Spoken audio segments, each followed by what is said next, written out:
The Lallin Top Show is brought to you by Pagar Khata. Download the app now. मालिक, क्या इस बार भी late होगा पगार? पप्पू का, राजू का, छोटू का, सबके पगार का हिसाब करेगा तेरा मालिक मिनटों में। वो कैसे? पगार खाता के आकर्षक फीचर्स के साथ, क्योंकि स्टाफ खुश रहेगा तभी तो बिजनेस आगे बढ़ेगा। आज ही पगार खाता डाउनलोड करें।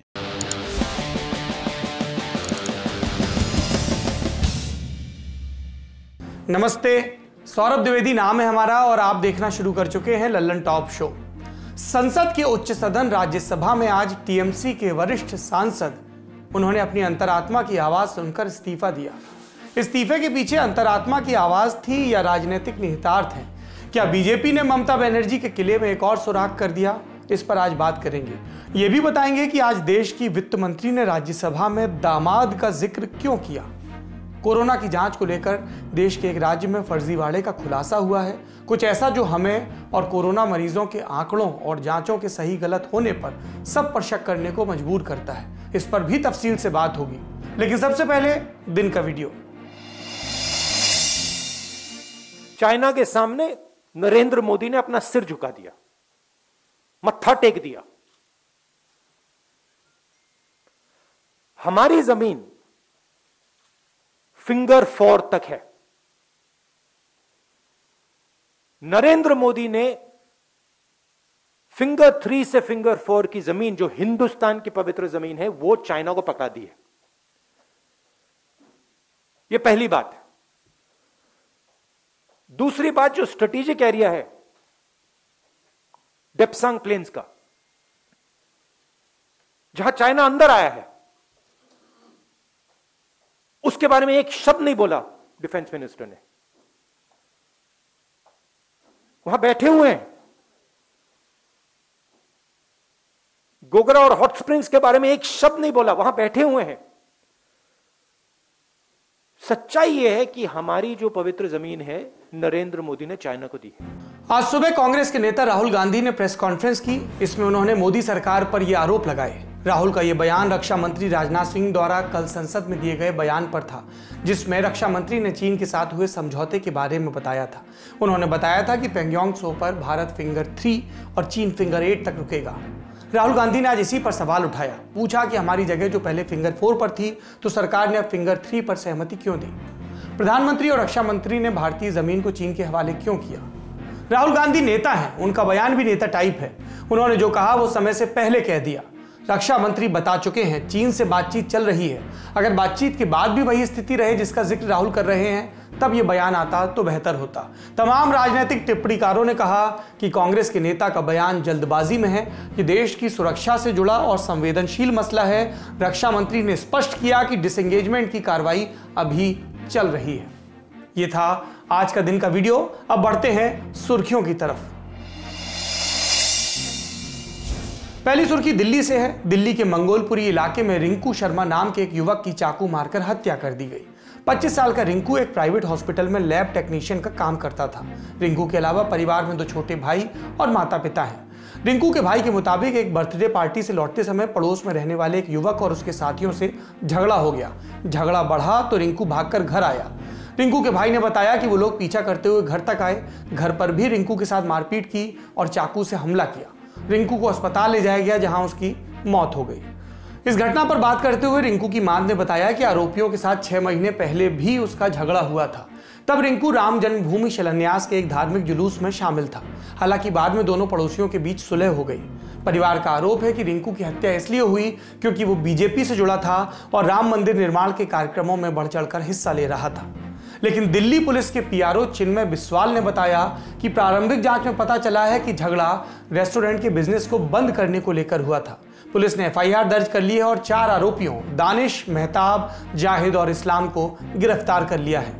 ये 10 फरवरी की देर शाम मंगोलपुरी इलाके में एक रेस्तोरां में कुछ लड़के बर्थडे पार्टी मनाने के लिए पहुंचे थे। उसी दौरान उन लड़कों के बीच में एक पुरानी रेस्तोरां बिजनेस बंद होने के विषय को लेकर के, एक बिजनेस राइवलरी को लेकर के उनके बीच में झगड़ा हुआ और उसके बाद वो लड़के वहां से चले गए थे। इसके उपरांत उनमें से एक लड़का रिंकू के घर के पास में उस झगड़े में शामिल कुछ लड़के आकर के पहुंचे और वहां पे दोबारा से एक लड़ाई झगड़ा और मारपीट शुरू हुआ। मारपीट के दौरान रिंकू को चाकू से चोट लगी और इलाज के दौरान उसकी मृत्यु हो गई। इस घटना पर पुलिस ने तुरंत एफआईआर दर्ज करके 4 आरोपियों को गिरफ्तार कर लिया है और हम लोग परिवार वर्ग के साथ संपर्क में हैं और इस मामले की आगे की तफ्तीश अभी जारी है। सर, परिवार की तरफ से आरोप लगाया जा रहा है कि जय श्री राम का नारा बोलने के बाद हत्या की गई। इस पर पुलिस का क्या कहना है? देखिए, इस घटना की शुरुआत उस बर्थडे पार्टी के रेस्तोरां से हुआ था और उसके बाद वहां पर एक लड़ाई झगड़ा हुआ और उसके बाद रिंकू के घर के पास में एक झगड़ा हुआ जिसके दौरान उसको चोट लगी और उसके बाद उसकी मृत्यु हो गई। इसमें संबंधित आरोपियों को गिरफ्तार कर लिया गया है। हम लोग परिवार वर्ग के संपर्क में हैं और इसमें जो भी चीजें हमारे सामने आ रही है तमाम एंगल्स को पुलिस जांच कर रही है, इन्वेस्टिगेशन चल रही है। लेकिन सर, ये राम वाला नाम जो नारे का है, इसका कोई लेना देना है रिंकू की हत्या को? तमाम हम लोग इन्वेस्टिगेशन में सारे चीजों को देख रहे हैं और इन्वेस्टिगेशन अभी जारी है। ठीक है। रिंकू की हत्या पर राजनीतिक तनातनी भी बढ़ गई। दिल्ली बीजेपी अध्यक्ष आदेश गुप्ता ने कहा कि श्री राम मंदिर हेतु समर्पण निधि एकत्र करने पर एक युवक की हत्या कर दी गई। मैं इसकी कड़े शब्दों में निंदा करता हूं और दिल्ली पुलिस से दोषियों के खिलाफ सख्त से सख्त कार्रवाई की मांग करता हूं। उधर आम आदमी पार्टी ने घटना को सांप्रदायिक रंग न देने की अपील करते हुए दोषियों के लिए कड़ी सजा की मांग की। इलाके में तनाव को देखते हुए भारी पुलिस फोर्स की तैनाती की गई है। पुलिस ने 5वें आरोपी ताजुद्दीन को गिरफ्तार भी कर लिया है। अगली सुर्खी उत्तराखंड से है। 7 फरवरी को चमोली में आए सैलाब से अब तक 36 लोगों की मौत की पुष्टि हो चुकी है, जबकि 160 से ज्यादा लोग अभी भी लापता हैं। तपोवन टनल में फंसे करीब 35 मजदूरों को बचाने के लिए रेस्क्यू ऑपरेशन 5वें दिन भी जारी है। दूसरी तरफ आपदा से प्रभावित सभी 13 गांवों में हेलीकॉप्टर और आईटीबीपी की मदद पहुंचाई जा रही है। इसके साथ ही मेडिकल टीम की भी इन जगहों पर तैनाती की गई है। 7 फरवरी को आए सैलाब से चमोली अभी उभरा नहीं है। इस बीच ऋषिगंगा के ऊपरी हिस्से पर एक और अस्थायी झील बनती दिख रही है। भविष्य में अगर झील टूटी तो ये खतरनाक हो सकती है। उत्तराखंड के मुख्यमंत्री त्रिवेंद्र रावत ने बताया कि इस झील के बारे में और अधिक जानकारी के लिए वहां टीम भेजने का फैसला किया गया है। कि वो झील का अभी हमको उसकी जानकारी है और उस पर पूरी तरह हमारे सैटेलाइट के माध्यम से उस पर निगाह रखे हुए हैं और मैं समझता हूँ कि अभी तक जो झील की स्थिति है, सावधान रहने की जरूरत है, घबराने की जरूरत नहीं है। लगभग ये 400 मीटर लंबी है।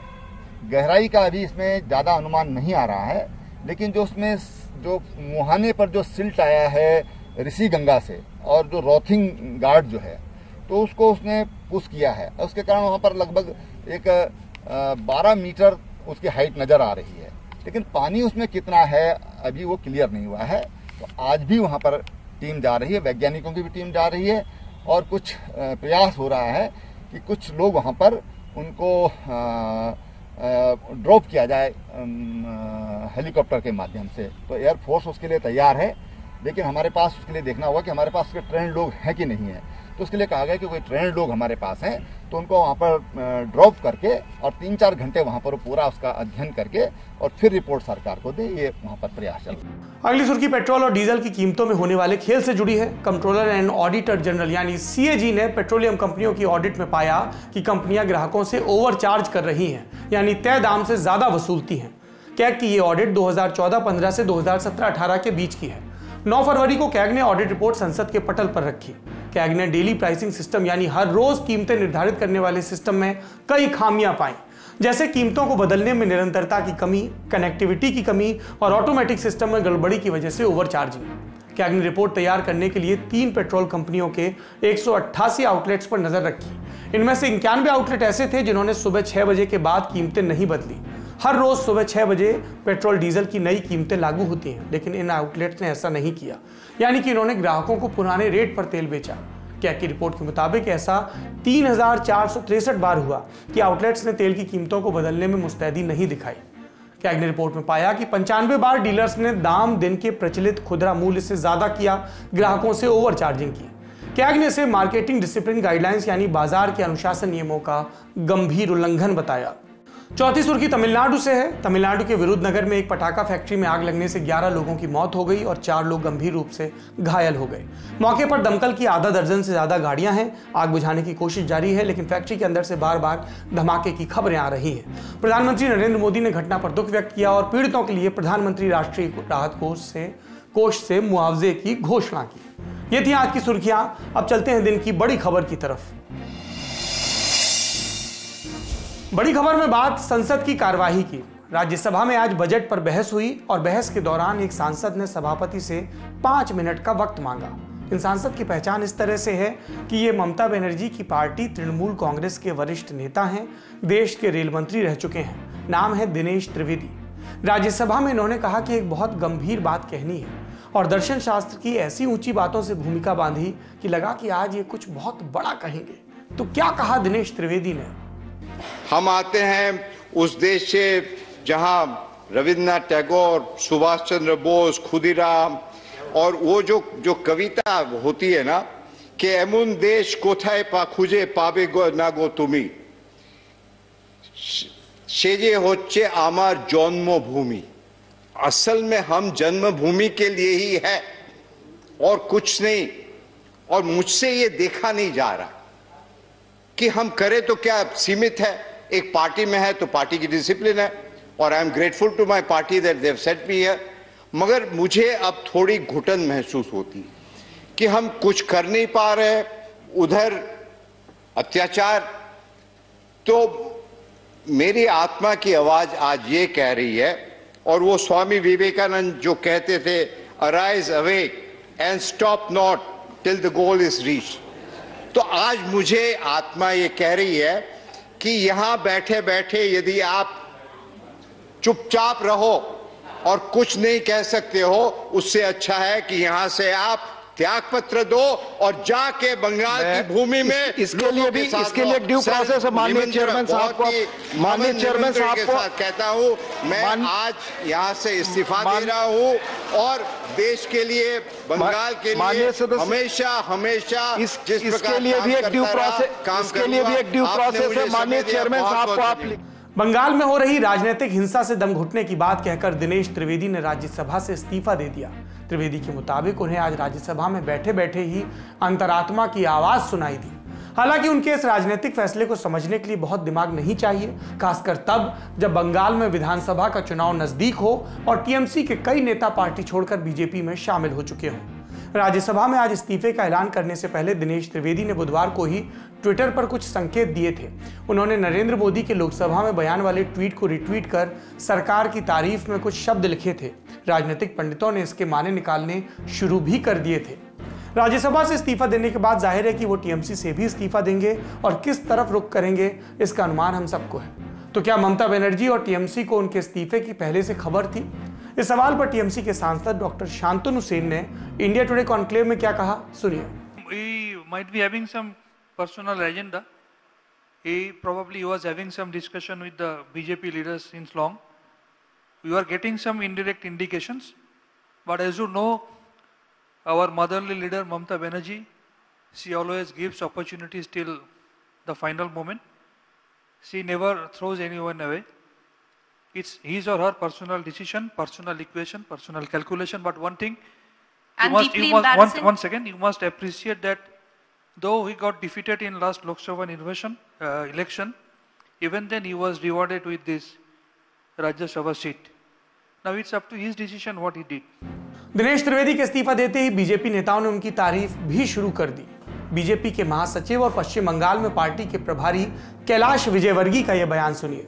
देखिए, ऐसा कुछ नहीं। मैं समझता हूं कि जो मैंने उनका भाषण सुना, मेरा ख्याल है कि सदन के इतिहास में पहली बार किसी सदस्य ने ऑन रिकॉर्ड अपनी पार्टी की हिंसा की राजनीति की आलोचना की। ऑन रिकॉर्ड बाहर आके लोग बोलते हैं, पर सदन के अंदर रजिस्टर हुआ ये, और ये बहुत गंभीर मसला। और विशेषकर दिनेश त्रिवेदी इतने गंभीर व्यक्ति हैं, इतने सीनियर लीडर हैं, इतने सीनियर पर्सन है कि वो यदि पार्लियामेंट के अंदर बोल रहे हैं, इसका मतलब है कि पार्टी में क्या चल रहा है इसका अंदाज सबको लग सकता है। और मैं मानता हूं कि दिनेश त्रिवेदी एक अच्छे राजनेता हैं, बढ़िया राजनेता हैं, और उन्होंने यदि कोई कमेंट्स किया तो इसको बंगाल की जनता भी गंभीरता से लेगी और देश की जनता भी गंभीरता से लेगी। अब सवाल उनसे भी पूछा गया जिनके इर्द गिर्द पूरा विमर्श हो रहा है, दिनेश त्रिवेदी से, कि क्या वो बीजेपी ज्वाइन कर रहे हैं। ये था उनका जवाब। देखो हम BJP, if I am joining BJP, nobody can stop me, no. And I don't think so. I'll be doing something terribly wrong. No. BJP is a national party, and if they have, I was told that the big leaders said there is most welcome. I'm grateful. So, you know, there is nothing wrong in joining BJP. There is just nothing wrong. And I'm not going to play hide and seek. But as of this hour at 6:35, I still have to collect my thoughts and understand what it is. And then I'll be free to think about the next step. Dinesh Trivedi Paschim Bangal के बैरकपुर से 2009 से 2019 तक सांसद रहे हैं। 2019 के लोकसभा चुनाव में टीएमसी छोड़कर बीजेपी में शामिल हुए अर्जुन सिंह से दिनेश त्रिवेदी चुनाव हार गए थे, जिसके बाद पार्टी ने उन्हें राज्यसभा भेजा। यूपीए 2 में दिनेश त्रिवेदी टीएमसी के कोटे से रेल मंत्री थे। जब ममता बनर्जी बंगाल की मुख्यमंत्री बन गई, तब वो पद उन्होंने दिनेश त्रिवेदी को दिलवाया। त्रिवेदी के ही रेल मंत्री रहते 2013 के रेल बजट में रेल किराया बढ़ा था। इससे ममता बनर्जी नाराज थी और दिनेश त्रिवेदी को उसी सत्र में इस्तीफा देना पड़ा था। यह अभूतपूर्व स्थिति थी। इसके बाद मुकुल रॉय नए रेल मंत्री बने थे। मुकुल रॉय भी टीएमसी छोड़कर बीजेपी में शामिल हो चुके हैं। दिनेश त्रिवेदी के भी उसी पार्टी में शामिल होने की पुरजोर अटकलें हैं। दिनेश त्रिवेदी के बाद अब फिर संसद की कार्रवाई पर लौटते हैं। राज्यसभा में आज प्रश्नकाल के बाद बजट पर चर्चा हुई और इस चर्चा में विपक्ष के सांसदों ने बजट पर सवाल उठाए। मनरेगा के लिए कम पैसा देने से लेकर प्राइवेटाइजेशन तक की बात उठी। ये रेल, ये सेल, ये बीपीसीएल, ये एलआईसी, ये बैंक, ये एयरपोर्ट, ये किसी की निजी संपत्ति नहीं है, बल्कि हिंदुस्तान के 130 करोड़ लोगों ने अपने श्रम से, अपने परिश्रम से इन कंपनियों को, इन संपत्तियों को बनाने का काम किया है। वो लोग सपूत कहलाते हैं जो संपत्तियों को बढ़ाते हैं, वो लोग कपूत कहलाते हैं जो संपत्तियों को बेचने का काम करते हैं। कपूत सरकार चल रही है सर इस देश के अंदर, देश को बेचने का काम कर रही है। वित्त मंत्री निर्मला सीतारमण ने भी बजट पर जवाब दिया। उन्होंने कहा कि मोदी सरकार ने आर्थिक सुधारों और देश को आगे ले जाने वाला बजट पेश किया है। डिजिटल ट्रांजैक्शन को बढ़ावा देने की बात पर उन्होंने कहा कि इससे दामाद का नहीं, गरीबों का भला होगा। Number of digital transactions sir via UPI from August 2016 till January 2020, more than 3.6 lakh crores UPI is used by who? The rich, the corporate? No, not at all. The middle class, the smaller traders, all of them use UPI. Is this government creating UPI, facilitating digital transactions to benefit some rich cronies, some damads? Not at all. It is helping only the poor. Rajya Sabha के प्रश्नकाल का एक हिस्सा हम आपको सुनाना चाहते हैं। संसद सत्र का यही वो हिस्सा होता है जहां सत्ताधारी पार्टी के नेता भी अपनी सरकार में कमियां निकाल सकते हैं, सवाल कर सकते हैं और जनता से जुड़े हमारे सांसद सरकार से सवाल पूछ सकते हैं। सस्ती दवाओं को लेकर बीजेपी के सांसद हरनाथ सिंह यादव और डॉक्टर अशोक वाजपेयी ने क्या सवाल उठाए और मंत्री जी ने क्या जवाब दिए, ये सुनिए। मेरा सवाल मान्यवर यह है कि चाहे सरकारी चिकित्सक हो, चाहे प्राइवेट चिकित्सक हो, जेनरिक दवाओं के पर्चे बनाते नहीं, दवाइयाँ लिखते नहीं, और जब कहते हैं तो बड़ा उपेक्षापूर्ण भाव जो है जेनरिक दवाओं के प्रति प्रकट करते हैं। मेरा माननीय मंत्री जी से ये सवाल है कि जेनरिक दवाओं का उपयोग ज़्यादा से ज़्यादा हो, गरीब लोग ज़्यादा से ज़्यादा लाभ उठाएं, तो इस के लिए चिकित्सकों को कोई दिशा निर्देश दिए गए हैं? सर, देश की जनता में जेनरिक मेडिसिन के संदर्भ में व्यापक अवेयरनेस हो, ये आवश्यक है। आज अमेरिका में 4 टैबलेट लोग खाते हैं, उसमें एक इंडिया में बनी हुई जेनरिक मेडिसिन होती है। सारा विश्व में कुल 6 टैबलेट कंज्यूम होता है, उपयोग होता है, उसमें एक इंडिया में बनी हुई जेनरिक मेडिसिन होती है। और इसलिए ही जन औषधि स्टोर के माध्यम से जेनरिक मेडिसिन के संदर्भ में जनता को में अवेयरनेस आए, उसके लिए जन औषधि स्टोर खोला गया है। मुझे बताते हुए खुशी हो रही है कि 2014 के पहले जेनरिक मेडिसिन का शेयर इंडिया में 2% था। ये जन औषधि स्टोर ओपन हुआ, धीरे धीरे डॉक्टर भी लिखने लगा। एक क्वालिटी मेडिसिन होती है, अफोर्डेबल मेडिसिन होती है, इसलिए आज उसका शेयर बढ़ के 8% हो चुका है। उनका कहना यह है, आपने जस्ट टच किया, डॉक्टर्स केवल अंग्रेजी मेडिसिन ही रेकमेंड कर रहे, ये जेनरिक मेडिसिन रेकमेंड नहीं कर रहे। क्या उस दिशा में उसके आप लिए स्वास्थ्य मंत्री से बात करके आप दोनों कुछ आगे बढ़ सकते हैं क्या इस विषय में? ये माननीय अध्यक्ष जी, उसके लिए भी सरकार ने काम किया है। आज तक जो ट्रिप होती थी मेडिसिन की, उसके पर उसका ब्रांडेड नेम बड़ा लिखा जाता था। सरकार ने आदेश किया है कि आपको जेनरिक नेम, उसमें जो सॉल्ट है उसका नेम बड़ा लिखना है। फॉर एग्जाम्पल, पैरासीटामोल सॉल्ट है, पहले वो छोटा लिखा जाता था और उसके ऊपर उसका ब्रांड नेम कालपोल हो तो कालपोल बड़ा लिखा जाता था। आज सरकार ने एक जेनरिक नेम बड़ा लिखने के लिए तय किया है और एक एडवाइजरी भी जारी की है कि सब जेनरिक मेडिसिन लिखे, और धीरे धीरे डॉक्टरों ने भी लिखना शुरू किया। राइट। श्री अशोक बाजपेयी, लोकसभा। जी, लोकसभा चैम्बर से। माननीय सभापति जी, आपके माध्यम से मैं माननीय मंत्री जी से जानना चाहूंगा कि ये जेनेरिक केंद्रों के ऊपर बहुत सारी दवाएं जो नोटिफाइड हैं लेकिन वो उपलब्ध नहीं रहती हैं, और जब कभी कोई मरीज या कोई जिसको आवश्यकता होती है जेनेरिक स्टोर पर जाता है तो दवाइयों की उपलब्धता न होने के कारण उसे निराशा लगती है। क्या जो सूचीबद्ध दवाइयां हैं जेनेरिक स्टोर्स की, क्या उन्हें प्रत्येक जेनेरिक स्टोर पर उपलब्ध कराने की कृपा करेंगे? राज्यसभा से जुड़ा एक और अपडेट। गुलाम नबी आजाद का कार्यकाल पूरा हो रहा है तो कांग्रेस ने मल्लिकार्जुन खड़गे को नेता प्रतिपक्ष बनाया है। 2014 से 2019 के बीच वो लोकसभा में कांग्रेस के नेता थे। 2019 में लोकसभा चुनाव हार गए तो राज्यसभा भेजे गए। संसद के बाद बात एक और बड़ी खबर की। साल भर से देश कोरोना महामारी से गुजर रहा है। कोरोना जानलेवा बीमारी है, हम जानते हैं और ये मानते भी हैं। इसीलिए इस महामारी पर काबू पाने के लिए सरकार की मंशा पर सवाल उठाए बिना हमने सख्त लॉकडाउन का पालन किया। केंद्र और राज्य सरकारों की तरफ से जो भी निर्देश लागू किए गए उनका पालन किया। किस राज्य में कितना ज्यादा फैल रहा है या काबू में है, ये मानने का आधार शुरू से हमारे पास वो आंकड़े रहे जो राज्य सरकारों की तरफ से दिए जाते थे। लेकिन शायद सरकारों ने जितने गंभीर लॉकडाउन के नियम तोड़ने वालों को सजा देने या मास्क न पहनने वालों पर जुर्माना लगाने में जो गंभीरता दिखाई, उतनी गंभीरता सही आंकड़े देने में नहीं दिखाई। देश का एक राज्य है बिहार। नीतीश कुमार मुख्यमंत्री हैं।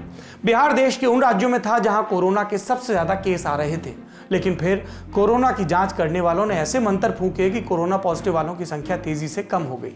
जी, बिहार में कोरोना की जांच को लेकर एक बड़ा फर्जीवाड़ा सामने आया है, जिससे जाहिर होता है कि ये कोरोना महामारी और इसकी जांच महज एक खानापूर्ति थी। बिहार में कोरोना टेस्ट के ऐसे मामले सामने आए जिसमें लोगों ने कोरोना का टेस्ट ही नहीं करवाया, फिर भी उनकी डिटेल्स कोरोना टेस्ट कराने वालों के सरकारी रिकॉर्ड में दर्ज हो गई। मसलन अगर आपका नाम रुदाल है, आप बिहार के भागलपुर में रहते हैं, आप कभी कोरोना टेस्ट के लिए नहीं गए, लेकिन आपके मोबाइल पर टेस्ट की रिपोर्ट नेगेटिव होने के मैसेज लगातार आते हैं और जांच कराने वालों के कुल आंकड़े में आपकी डिटेल है। ऐसे कई मामले हैं जिसमें अगर जांच कराने वाले के आगे लिखे मोबाइल नंबर पर फोन किया जाता है तो वो बिहार से बाहर के ऐसे शख्स का मोबाइल नंबर निकलता है जो कभी बिहार गया ही नहीं। कोरोना जांच में इतनी बड़ी गड़बड़ी की बात सामने आई इंडियन एक्सप्रेस अखबार से जुड़े संतोष सिंह की पड़ताल से। हमारे जो मित्र नेता नगरी देखते हैं वो संतोष सिंह से वाकिफ होंगे, क्योंकि वो कई बार बिहार के मामलों पर अपनी राय देने के लिए नमूदार होते हैं। संतोष सिंह की रिपोर्ट के मुताबिक बिहार के पटना, जमुई और शेखपुरा, इन तीनों जगहों से जनवरी की 16, 18 और 25 तारीख की कोरोना जांच का रिकॉर्ड निकाला। इन 3 दिनों में जमुई के पीएचसी यानी प्राइमरी हेल्थ सेंटर में 588 लोगों की कोरोना जांच किए जाने का रिकॉर्ड मिला। जांच कराने वालों के नाम के आगे मोबाइल नंबर की डिटेल्स थी और उससे ही सारा माजरा समझ में आ गया। एक ही मोबाइल नंबर 20-20, 25-25 लोगों के नाम के आगे लिखा है। जमुई के बरहाट पीएचसी में 230 लोगों के टेस्ट का रिकॉर्ड था और इनमें से सिर्फ 12 ने माना कि उन्होंने जांच करवाई। इसी तरह बाकी 2 और पीएचसी के रिकॉर्ड्स में से सिर्फ 108 लोगों का ही टेस्ट होने की बात कंफर्म हुई, यानी 588 में से 120 लोगों का टेस्ट होने की बात पुख्ता हो पाई। ये मोबाइल नंबर कुछ दूसरे जिलों के थे तो कुछ यूपी के। पटना, जमुई और शेखपुरा की 6 पीएचसी में जांच कराने वाले 885 और नामों की पड़ताल हुई तो ज्यादातर मोबाइल नंबरों में फर्जीवाड़ा सामने आया। और किस तरह की गड़बड़ी आई और ऐसा क्यों हुआ, ये समझने के लिए हमने संतोष सिंह से बात की, जिन्होंने ये पूरा खुलासा किया। देखिए, जून के बाद जो रिपोर्ट में टेस्ट केसेस में सर्ज आता है अचानक, अगर जुलाई अगस्त का डाटा देखते हैं, जहां बिहार 10,000 टेस्ट कर रहा था, अचानक वो टेस्ट सर्ज होकर के 20,000, 25,000 और बहुत जंप हुआ, सर्ज हुआ। तो थोड़ा सा आश्चर्य हुआ कि सेम इंफ्रास्ट्रक्चर के बीच में इसके साथ इतना जंप कैसे हो सकता है। फिर लगा कि एंटीजन टेस्ट की किट नहीं आ रही थी हमारे पास, तो ये हो सकता है लीडरशिप क्वालिटी के कारण, जो कि एक्चुअली हुआ भी। तो मुझको लगता है कि जुलाई अगस्त तक मोर और लेस ठीक रहा। लेकिन क्या हुआ कि इनको जो लक्ष्य जो दे दिया ना सबको, तो दे वर अंडर प्रेशर, सारे दबाव में थे। तो नीचे के अधिकारी सब, अब जब मैंने क्या किया कि मुझको डाउट तो हो रहा था लेकिन मेरे पास सैंपल्स नहीं थे, तो मैंने जब इन 5-6 पीएससी का बहुत मशक्कत करके जब एक्सेस किया इनका डेटा और उनको एनालाइज किया, एनालाइज करने का तरीका क्या था कि उसके अगेंस्ट में जो फोन नंबर उसको कॉल कीजिए आप। तो टोटल 885 एंट्रीज थी टोटल, 6 PSC 3 डिस्ट्रिक्ट्स, और उसमें सबसे ज्यादा गड़बड़ी ऑफकोर्स जमुई में मिली, उसके बाद थोड़ी शेखपुरा में मिली। गड़बड़ी कहिए या फिर उनके जो भी कहिए कि गलती कहिए या फिर उन्होंने कॉलम्स को ब्लैंक छोड़ दिए। तो मैं जमुई पर आता हूँ, तो उसको फोन नंबर पर जब कॉल करना शुरू किया तो पता चला कि एक फोन नंबर का इस्तेमाल 26 बार हुआ है, किसी का 19 हुआ है, किसी का 15 बार हुआ है, और वो फोन नंबर अनकनेक्टेड है। कोई दिक्कत नहीं, एक एक्सटेंडेड बड़ा परिवार है, उसमें अगर यूज हो रहा है एक आदमी का फोन नंबर घर के मुखिया का, तो कोई दिक्कत नहीं है। लेकिन वो फोन नंबर उनमें से किसी आदमी का नहीं है, वो फोन नंबर जमुई का नहीं होकर के बांका का है, भागलपुर का है, कुछ केस में, एक केस में प्रतापगढ़ यूपी का था, एक झारखंड की भी बात आ रही है, झारखंड का निकल गया, इस तरह का केस। तो ये जब केस हुआ तब मुझको ये पता चला कि कितनी वैरायटी ऑफ ये हो सकता है। कुछ नंबर्स वैलिड ही नहीं थे, कुछ नंबर्स मतलब मैन्युफैक्चर्ड नंबर थे, वो इसका नंबर हो ही नहीं सकता है। सबसे क्लासिक केस था जमुई का कि 3 दिन का मैंने डेटा लिया, उसका क्युमुलेटिव एंट्री था 150 एंट्री, उसमें 73 10 बार 0 था, 0000, जो आज की मेरी स्टोरी है, 10 0 था, और 2 इंस्टांसेस में उन्होंने 02 उसके बाद 80 दिया था, जो नंबर एग्जिस्ट ही नहीं कर सकता वर्ल्ड में कहीं, वो एंट्री कर दिया, क्योंकि उनको एज पर जो डेटा के हिसाब से उनको एक 0 डालना पड़ता है, तो 0 डालना पड़ता है, और उनका तर्क ये है कि गरीब लोग हैं, आते नहीं हैं सबके पास। तो ये अनबिलीवेबल बात है कि 150 में 75 आदमी के पास नहीं है फोन, ये बचने लायक बात नहीं। आजकल के कम्युनिकेशन लोग पड़ोसी का दे देते हैं, दोस्त का दे देते हैं। तो वहां सिंपल बात थी कि उनको एक लक्ष्य पूरा करना था, नंबर डाल करके अपना फॉर्म कंप्लीट कर लिया। और दूसरी बात ये थी कि उनके पास क्या हुआ कि डेटा की कमी नहीं है, प्रीवियस लोगों का टेस्ट किया है, मोबाइल नंबर है, तो एक डेटा बैंक बना हुआ है। उनके अधिकारी ANM, आंगनवाड़ी वर्कर, आशा, ये सब फील्ड में घूम रहे हैं, सर्वे कर रहे हैं, तो उनके पास एक पूल ऑफ डाटा है, तो उसका भी उन्होंने मिसयूज किया, उसका भी इस्तेमाल किया। तो मुझे लगता है कि इलेक्शन तक कमोबेश थोड़ी बहुत गड़बड़ी होगी, लेकिन इलेक्शन के बाद ये गड़बड़ी ज्यादा होने लगी। वो दिखने लगी कि कोई बोल ही नहीं रहा है कि हमको कोविड हुआ है, लेकिन क्या देख रहे हैं कि फिर भी 70,000 75,000 टेस्ट हुए जा रहा है, कोई रिपोर्ट ही नहीं कर रहा है हमको कोविड नहीं। PSC में लोग आ नहीं रहे हैं, गांव आप जा नहीं रहे टेस्ट करने के लिए, तो ये कहाँ से रिफ्लेक्ट हो रहा है?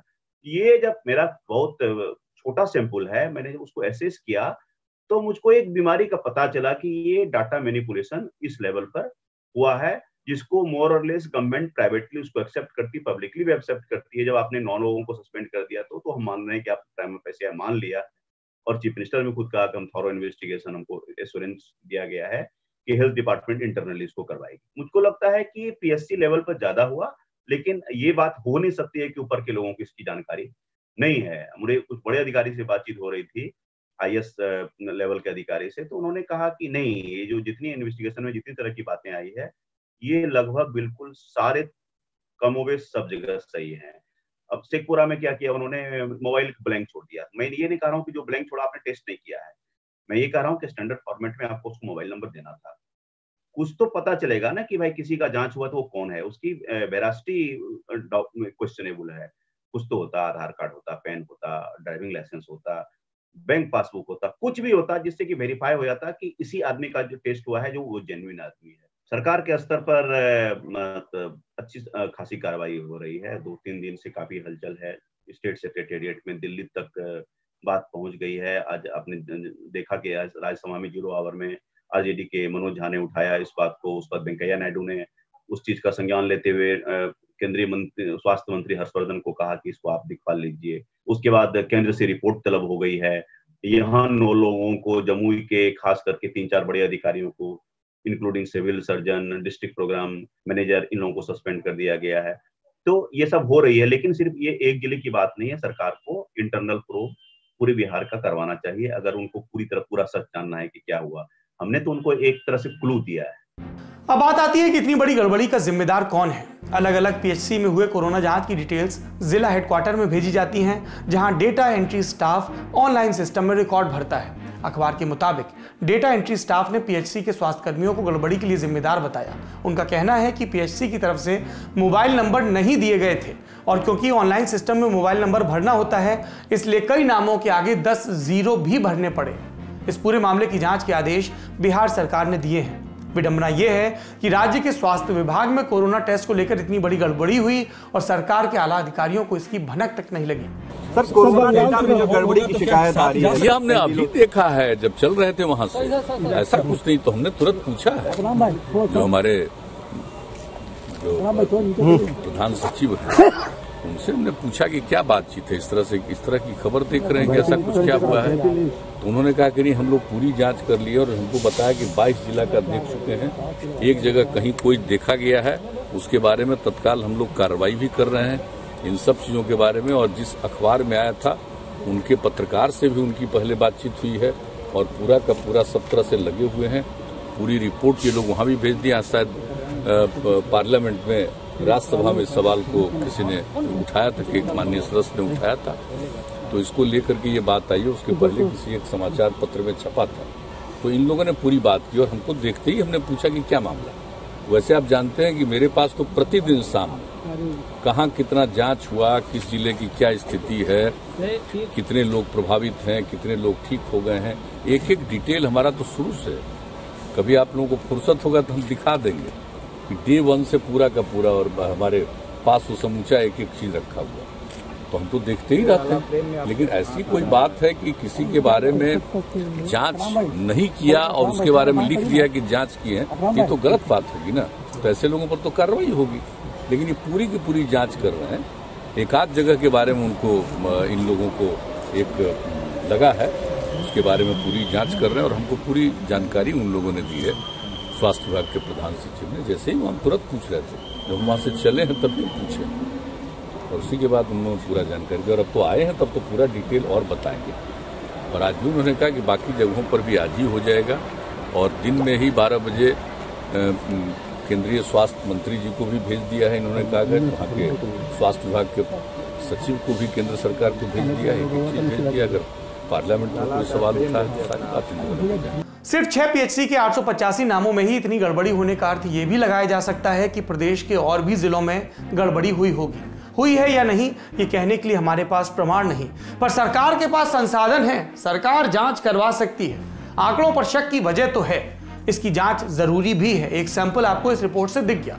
कोरोना टेस्ट की सटीकता पर ही कोरोना मरीजों का आंकड़ा निर्भर करता है। अगर टेस्ट में गड़बड़ी हुई है तो मरीजों के आंकड़े भी गड़बड़ हैं। देश के कुल आंकड़ों में बिहार के आंकड़े भी जुड़ते हैं। इसका मतलब देश में कुल कोरोना टेस्ट या कोरोना मरीजों के आंकड़े भी गलत हो सकते हैं।